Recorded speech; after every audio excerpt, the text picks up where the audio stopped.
will keep your end of the bargain with bravery and skill and dedication, you should expect some things out of your civilian leadership, out of the President, the Vice President, the Secretary of War.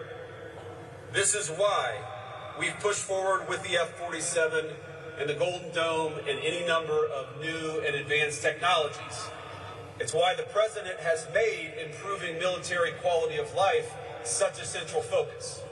Why he's insistent on increasing the defense budget to $1.5 trillion, and why he's proud to support pay raises, new barracks, and new hospitals, and new schools on base. We want you to be supported so that you can focus on the fight and focus on winning.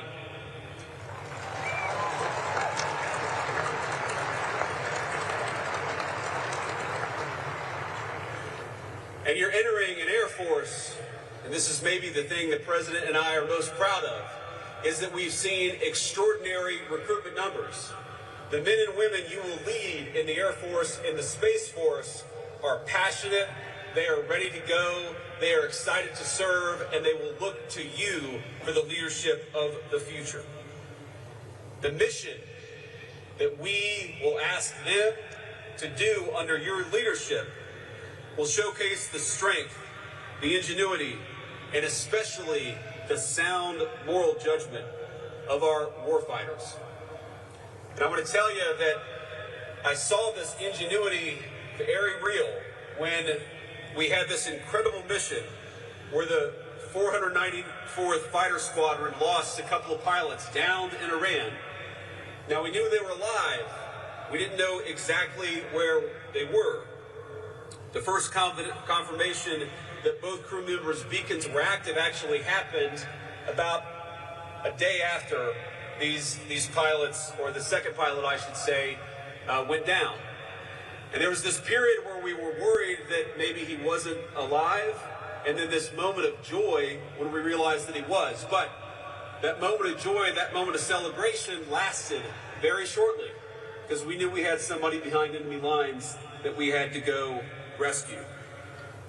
Now, your Air Force, your future force, went in there and did the impossible, sent airplanes into places where no one thought they could land, assembled helicopters on site, and went and retrieved an American pilot behind enemy lines. One of the most daring and amazing things that I've ever seen.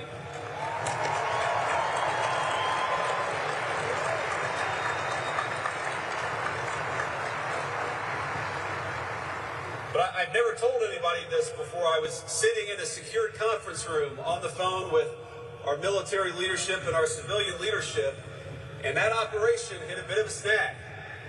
And I think a lot of us were looking around and saying, are we worried here that this is not going to be as successful as we thought it might?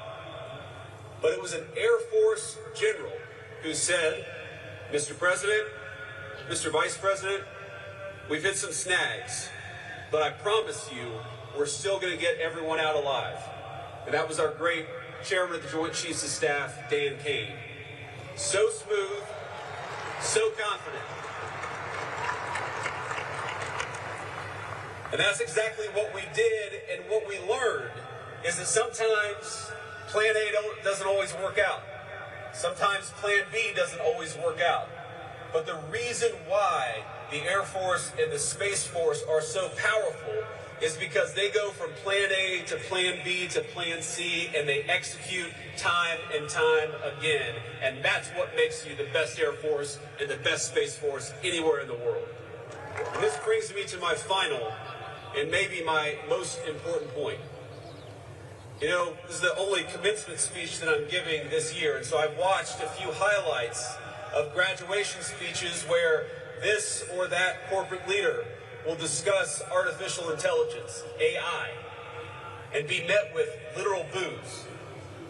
Now, you can't boo me, I'm the Vice President of the United States. But your fellow Americans are understandably, they're worried about AI, about how it will affect the labor market, how it will distribute resources, and how it has fundamentally changed how we interact with one another, our social lives. But the thing I worry about most with AI is how it will change warfare. Now, Pope Leo XIV, in a recent document, encouraged us as human beings not to outsource the most important moral decisions to digital technology.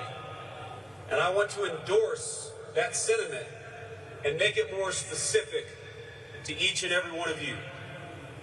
AI will inevitably change warfare. And of course, as you've learned over the last 4 years, it already has.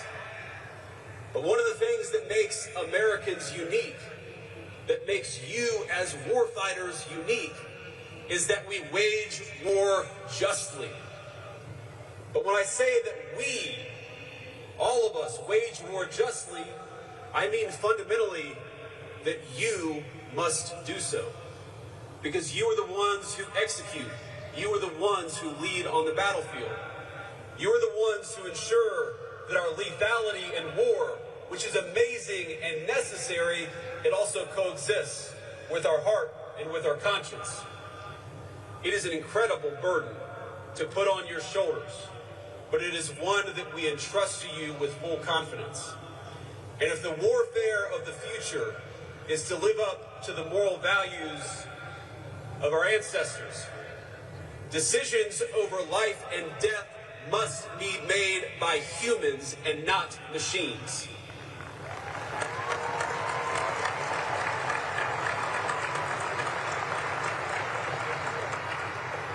So as AI transforms the battlefield, in some ways positively, in some ways not, I ask that you be jealous and selfish about your role as a decision maker in warfare. Use technology to make you better, but never submit to it. You are the masters of warfare, and both your minds, but also your hearts, are the opposite of artificial. Cadets, 4 years later, you are fundamentally different from the young men and women who first stepped in to the footprints on I-Day. You've changed, absolutely, but the world has changed around you. And the mission to defend our United States, no matter what the world may throw at us, remains the same. And so does the deep gratitude that the rest of America feels for you. So the class of 2026, congratulations. Your country is asking a great deal from you, but it would not be asking it if we didn't believe that you were capable of carrying that duty every single day. So let me say, from the President of the United States and from the bottom of my heart, to this class of cadets who will soon become officers, I am proud of you. I'm proud of you. I love you, and I'll be rooting for you every single step of the way. Congratulations, class of 2026.